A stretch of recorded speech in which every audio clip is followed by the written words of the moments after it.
Do flavourings catch you more fish? I think they do, and I've had some brilliant results in the past with some tried and trusted flavourings. My favourite being the old Swim Stim F1 Sweet. It's absolutely beautiful. You can drink this stuff. It smells so nice. But I think I've been a little bit sheltered with my flavouring choice. That Swim Stim Sweet is what I've been choosing nearly every time I go fishing. Now, talking to a few carp anglers, specimen style anglers, they have a brilliant knowledge on flavourings, and they're talking about shrimp extract. So I've got a bottle of this shrimp extract. It absolutely stinks. I think I've got to give it a go, because you know me, I need to have confidence in something before I use it in a competition. If it works, I'll be all for it, but I need to build that confidence. So I've brought you here today to local venue. This is Orlando Lake, just outside Husbands Bosworth in Leicestershire.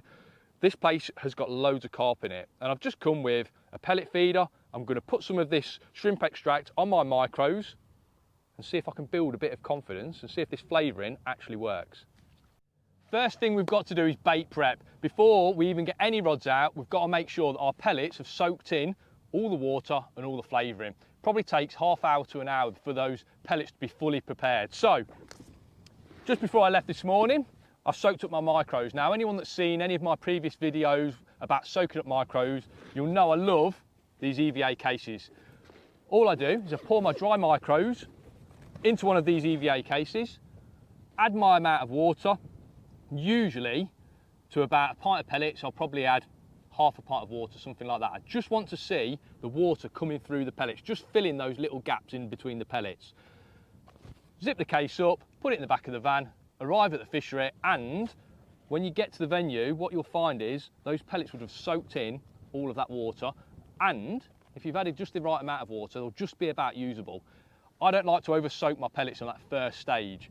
The reason being, I might want to mess around with them on the bank by adding extra water, or in this case, I want to add some flavour into the pellets. So if I was to add that liquid flavour into pellets that are already really soft, those pellets will just go to a mush. Waste of time. You can't fish them in a feeder or around a method or pellet feeder. So I want to make sure that my pellets are always soaked up on the dry side. I can just about, if we see there, I can sort of just about squeeze them into a ball, but they're dry and they crumble apart really easily. Now, in some situations, that's how I want my bait, but today for pellet feeder fishing, I think softer bait is going to be the way to go. So we've got our shrimp extract. What I want to do is add a really big glug of this shrimp extract to these pellets. I've not got loads of pellets with me today, probably about 2 pints there, and I don't think you can be shy at all with this. From talking to people that have used this in the past, I think you can add a really big glug. So in we go. It's not rocket science. I'm just going to add a nice glug of that shrimp extract. Probably about 1/4 of a bottle there gone in there. I'm going to give it a good whiz round. And just like when we added the water to these pellets, I'm going to put my lid on, zip my lid up. There we go. So the reel absolutely stinks, that does. I'm going to zip the lid up, give it a good shake, and we'll leave that on my side tray. And I think in about half hour's time, those pellets will be absolutely perfect. Well, folks, I think we are just about ready to go. Tactics for today. Now, the water's chilling off a little bit. Nighttime temperatures are getting lower and lower.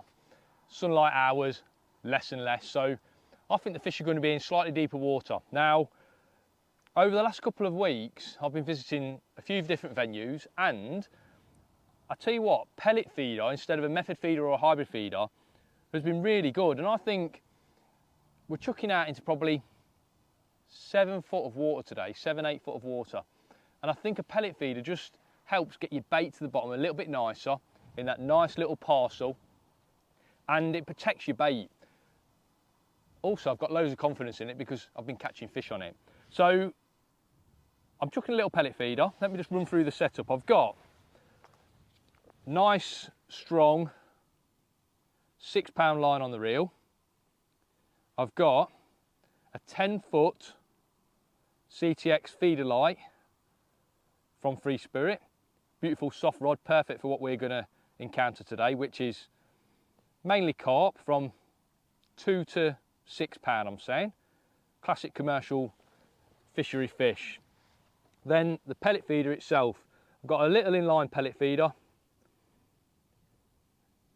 And to attach my hook length, I'm using the clip off of a snap link swivel. I like to use these because it gives my hook length a lot of freedom inside that clip. Really easy way of attaching my hook length as well.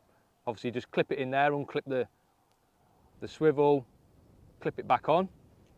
And also it fits really nicely inside that little chamber there. It's not fixed, it's free running, but when a fish picks up the bait, he's going to pick up this bait, lift his head, and all of a sudden there's resistance there. And then when I'm playing the fish, it can move out and I'm free running. Hook length, I've got 3 inches of 020, a nice big size 10 hook. I've got a bayonet on the hair. And then I think hook bait is going to be one of my favourite little F1 wowsers, bright yellow. Very rare you can go wrong with a bright yellow hook bait.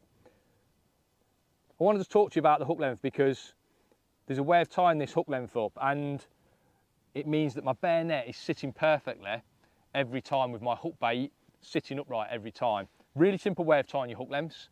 If you go over to the Edge YouTube channel that Lee Kerry and myself run, there's a members section there, and there's loads of little intricate tips that'll just help you catch more fish, and tying up this hook length is one of those. So I've done a little video over on that YouTube channel. It will talk to you about how to tie that hook length up, and any hair rig really. So if you're using bait stops, bait spikes, bayonets, bait bands, it's a great way of tying all those components onto a hair rig. There's loads of other videos as well, but you know, find that out whilst you're over there. So like I say, nice big size 10 hook. I love a big hook when I'm fishing with hair rigs. When I'm feeder fishing, I think it helps hook the fish. Obviously you're looking for the fish to prick itself against the weight of that feeder. A big hook's going to help that. That's the rig. We'll have a look at these pellets because we soaked them, I don't know, 25 minutes ago, 20 minutes ago, something like that. If I'm honest, they're a little bit stickier than I'd like, but I think they'll dry off in the next 10 minutes or so. So those pellets, they absolutely stink. They've took on a nice brown colour. I think they'll be perfect. At the minute, they're probably perfect for a method feeder, if I'm honest. We're using a pellet feeder, which you don't need the pellets quite as sticky when you're fishing a pellet feeder. But obviously with a method feeder, it's nice to have a bit of stick to them. So if you are having problems with your bait falling off a method feeder, maybe this is the flavouring to use, because I can see it in my hands, you can see there, it's adding some stick to those pellets already. And that's definitely going to help your pellets bind better around a method feeder, but we're not too worried about that when we're using a pellet feeder. What I'm going to do, I'm going to empty a few of those pellets into my little working tub, as we like to call it. And then I can put these pellets out of the way. The reason I've got that working tub is because I might want to add a bit of ground bait maybe later on, or I might want to make those pellets even wetter, and I can do that in that tub. If I keep those pellets separate, I've got some pellets to work with later on in the session. And also, say for instance it chucks it down with rain, I've got everything covered up in that EVA case. Right, let's have a chuck. I've got my little wowser hook bait on. Now the crack with these wowsers is to make sure they're sitting correctly every time. So hopefully you'll be able to see in there. I'm going to drop that in, and what we're looking for, I'll tilt this down so you can see it. What we're looking for is your wowser to sit upright and the hook to be laying flat. So I like to check my hook bait every time I put a new hook bait on, just to make sure that's happening, because obviously not all wowsers are made the same. You've got you've got some that maybe have a little bit of inconsistency in them. So it's just nice to make sure everything's sitting right. Right, I'm going to load my pellet feeder. Literally this is first cast, so whether we get a fish I don't know. I'm going to load my pellet feeder. I'm just loosely putting my pellets in that feeder. I'm not even going to put any pressure on those pellets. Then I'm going to follow with my hook bait. And I'm going to put my hook in the pellets, but my hook bait is going to be sitting on the outside of the feeder. I think this ensures that your hook bait is actually on top of the pile when everything moulds down. It also means, because I've seen people just leave the hook bait out, you know, you get loads of tangles when you're casting out, so we don't want to do that. Onto that hook I'm going to put a little layer of pellets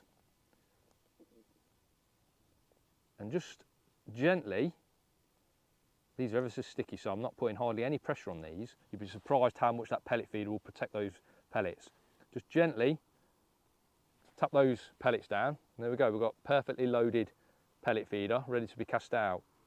I'm not even sure what hook bait's going to be best today, but yellow very rarely lets me down. Now I'm just going to chuck a little bit downwind today. There's a little bit of wind on the lake.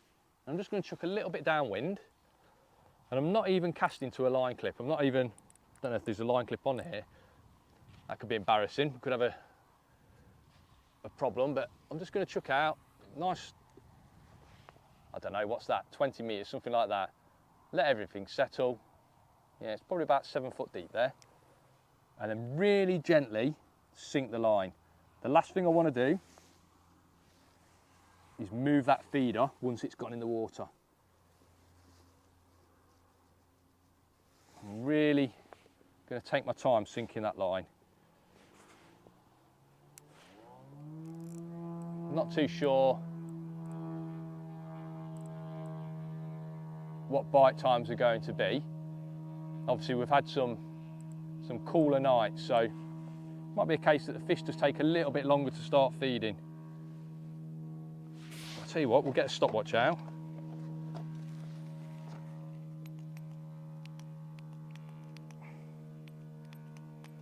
And we'll have a look at some bite times. It's only a little pellet feeder. Maybe we'll have to start feeding some bait over the top of it, but all I want to do is catch a couple of fish and just get a bit of confidence in this flavouring, because, as I say, never used anything like this before. I'm usually really big on sweet flavourings, partly because, you know, it doesn't really matter when you get it on your hands smell nice and all your clothes smell nice, and it's just nicer for me. But, you know, if the fish, if they prefer this sort of thing, I'm happy to use it. So, nice, stinky, fishy flavouring could be the way to go. Let's get my landing net ready.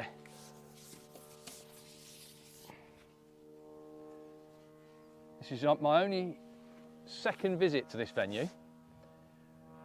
I caught plenty of fish on my last visit. We shot a video, just, you know, how to approach a brand new venue, a venue that you've never seen before. And we caught loads of fish, so I'm hoping there's still a few fish knocking around. That was maybe a month or so ago now, when the temperatures were sky high. You could see fish cruising around everywhere, and there were fish in the margins, but those days are gone, unfortunately. We've got to wait until next summer for that to happen. I think on this first cast we'll maybe give it 5 minutes and just see what happens.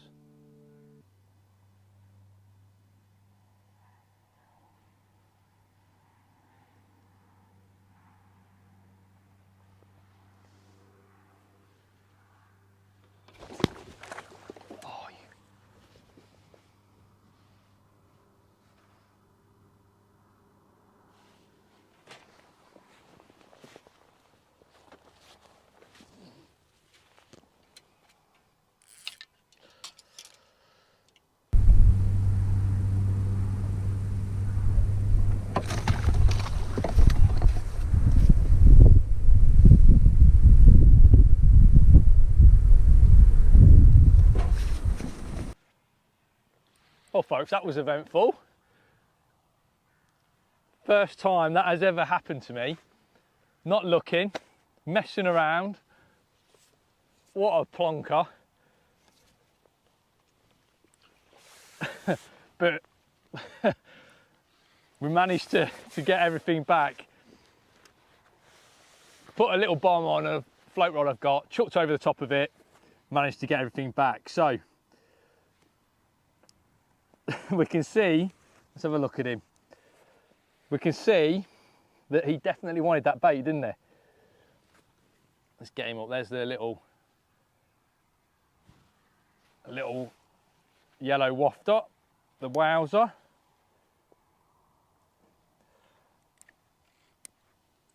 Remnants of a bit of line there from when I had to cast over him, but here's the little trouble causer.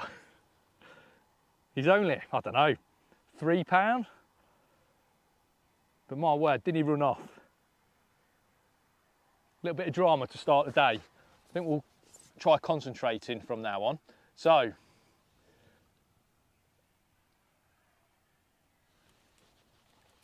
first bite, it took me 2 casts to get an indication. Maybe we have to feed a little bit of bait, get a bit of bait in the swim to get an indication.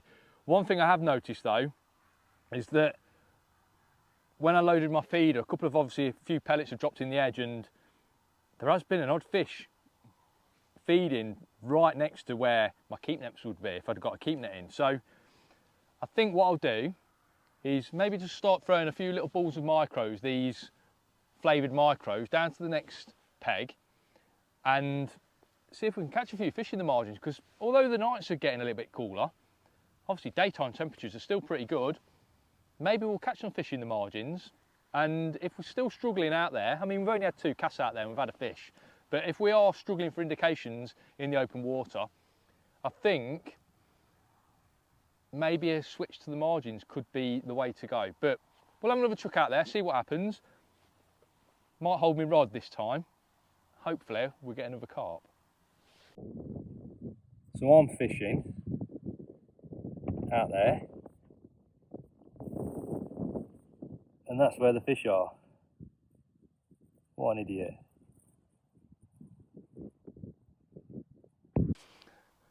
Down this margin to my right hand side, where I've been chucking a few balls of these micros with this shrimp extract on, I can see tails, I can see fish down there. Obviously they're loving it. I just don't think the fish are in the deeper water at the minute. So it's pointless fishing where the fish aren't. So what we're going to do is we're going to have a chuck in the margins and just see if we can catch one down there. I've had to move around with the GoPro, so at least if I don't see the bite, you'll see the bite.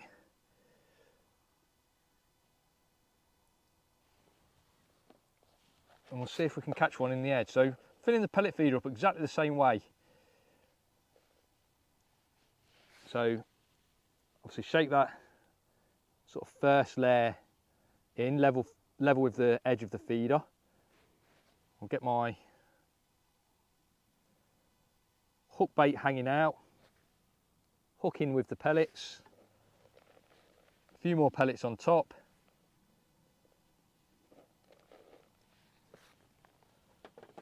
And there we go, nice little parcel ready to chuck out. Let's lob him down there. I think I'll just do an underarm chuck down there. Probably want to land it, I don't know, metre from that peg next door.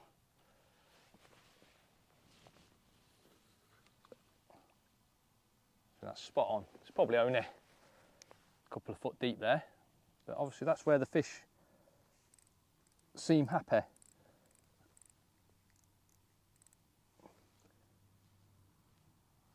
It's a strange venue, this place, because it doesn't get fished a hell of a lot. So I think the fish are very confident to come into the margins, when maybe on other venues it might take them a little bit longer. But I think these fish are really happy feeding in the margins. There we go, we're all set. Still set the stopwatch because it's nice to know what's going on. And hopefully we get a bite. Now, the beauty of a pellet feeder is that the fish can, in theory, only access your bait in one way. So with a method feeder, they can almost sort of pick around it. Once those pellets have broken down, they've got quite a large area to graze on. And I'm saying a £3, £4 fish on a normal size method feeder, he might have 4 or 5 sucks around that feeder, taking the pellets off of your feeder. There's a big chance he's going to miss your hook bait if he's doing that. Whereas with this pellet feeder, because there's only one sort of point of entry to those pellets, there's a much larger chance that if that fish is sidetracked by those pellets and he wants to get at those micros, which in theory that's what we're feeding, so that's what the fish should be eating, because there's only one area for him to attack that feeder from, there's a big chance he's going to take your hook bait in, and that's the beauty really of a pellet feeder. Like I say, it's not always the best feeder to use. I think in the height of summer, a method feeder or hybrid style feeder, that's the way to go, because you can put a bit more bait in. But as the temperatures are cooling off a little bit, a pellet feeder is the way to go, and especially for, you know, I know we're fishing for carp today, but especially for F1s, because F1s, we know they're not as aggressive as carp when they're feeding. So that smaller sort of compact parcel is perfect for them.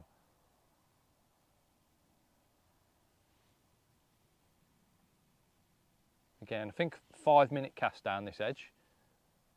I mean, if I'm seeing signs down there and we're not getting bites, obviously we'll have to start thinking about maybe making a bit of a change. But the fish that I've seen in the margins do seem a pretty decent stamp as well. Maybe we might get an odd big boy in the edge. I mean, I don't know how many's down there. I'm seeing an odd indication of fish down there, the odd tail, but sometimes with margin fishing you can see loads, what you think is loads of fish down there, and it's maybe just 1 or 2 making a lot of commotion. Obviously with the water being shallow, quite often you'll see everything.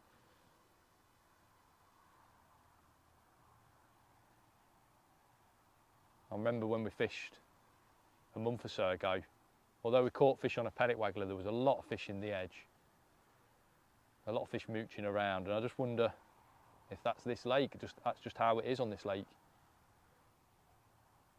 There doesn't seem to be any sort of vegetation in the edge for them to feel comfortable with.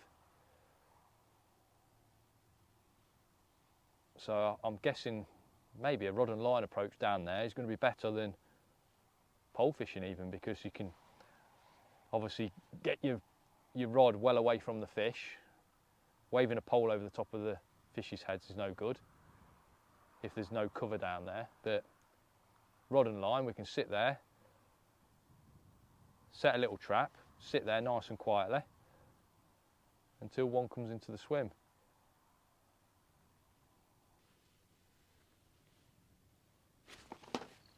Oh, there we go. A proper bite.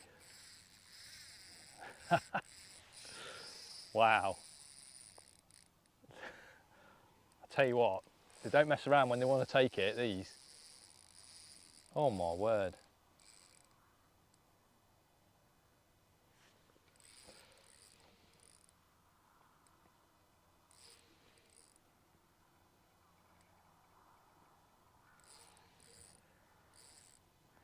So you could probably hear, got my clutch set, not slack, but just so the fish doesn't break me on the take. Last thing I want to do is, especially at close range, the bites are ridiculously violent, unbelievable. I've not seen anything like this before, but at least with that initial run, we're giving ourselves a chance. I don't like it mega slack because I still want to set the hook when I pick up the rod, but when the fish runs, I need to be able to let it run. And quite often, when you're margin fishing, especially, that first run, back winding, you just can't keep up with the fish. That bite came just before 4 minutes. So that rig had been in there coming up to 4 minutes. I think the margins is going to be the place to be fishing. I'll tell you what, we've had 2 fish now in well, first cast in the edge, we've got a fish. We've had a fish in open water.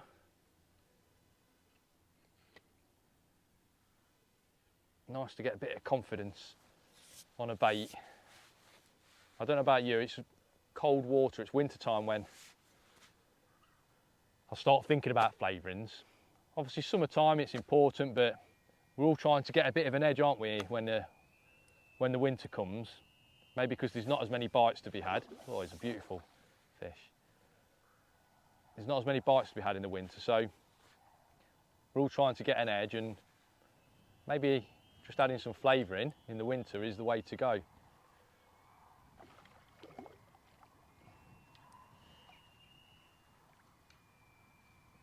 I mean, I say winter, it's any time from now onwards really, during the autumn. Any time when the weights start getting less and less on a match.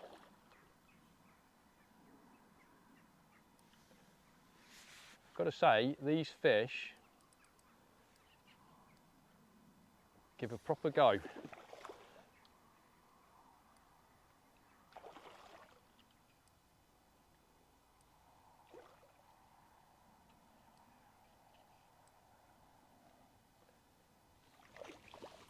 There we go.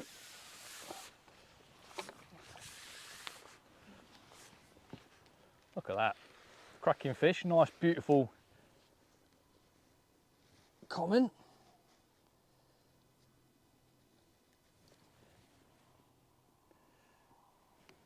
Wafters fell off in my hand. We'll have to put another one on.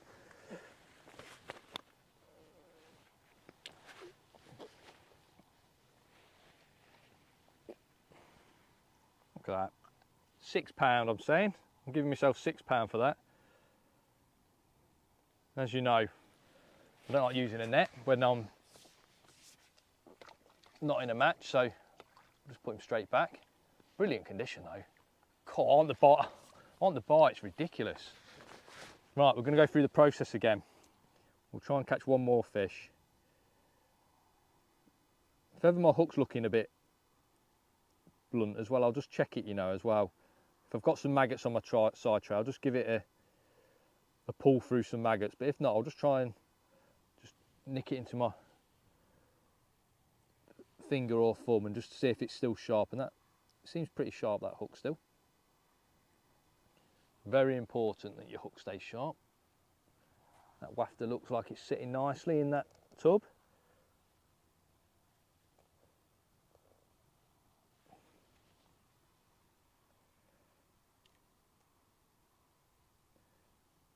Pellets in, wafter on.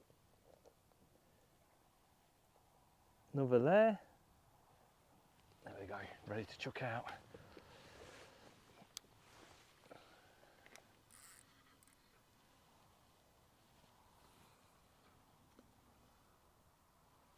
Yeah, it's ever so shallow, you don't even get a drop there. 18-inch, 2 foot deep maximum, I'm saying.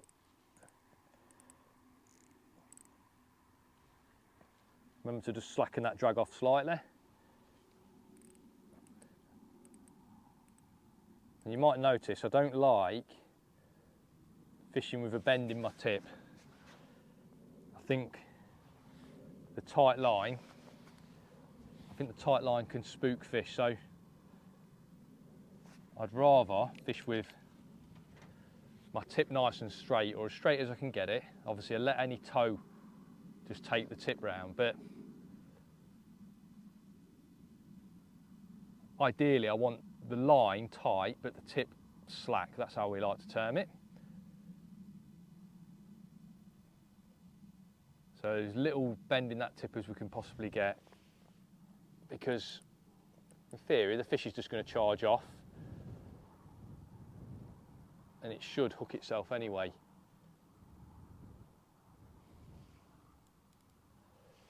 Now I've not fed anything over the top this time. I've been throwing little balls of micros down there. I've not fed anything over the top, so let's see if we can get one without feeding anything. Obviously we're offering a bit of bait anyway in that pellet feeder, but I've got a feeling we're just at that time of year where the fish do want a little bit of bait feeding over the top of them. I think if I was coming here on a match, I'd probably be loose feeding a bit of bait with a catapult or by hand, and then introducing my feeder over the top of that loose fed bait. But the whole reason we're here today is to try out these pellets with a different flavouring on, one that I don't usually use.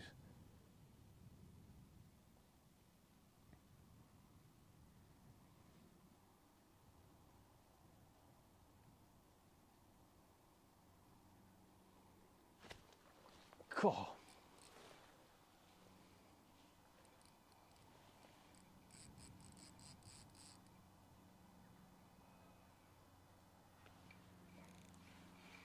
He's on, 2 minutes 30. Doesn't feel as big as the last fish. He didn't go on that charging run that the last fish did. Looks like the margins is the place to be though.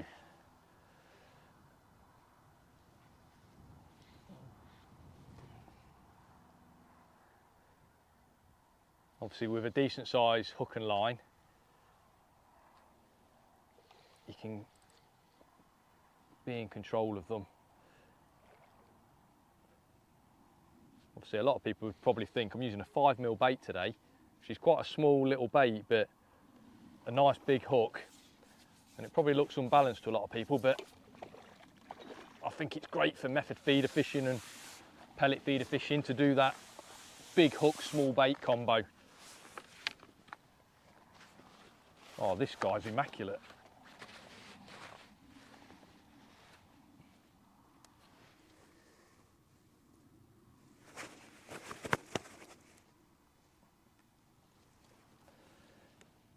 Right folks, I think it's clear to me there's 3 things that I'm going to take away from the day. That's a beautiful fish, isn't it? So full of energy. 4-pounder. Back you go, mate. There's 3 things I'm going to take away from today. Don't neglect the margins, even if it is getting a little bit cooler. This flavouring, more than happy with. Built up a bit of confidence. I'm going to carry on fishing anyway. Catch a few more fish, hopefully. The most important thing is though, hold on to your rod when you pellet feeder fishing. Until next time folks, tight lines.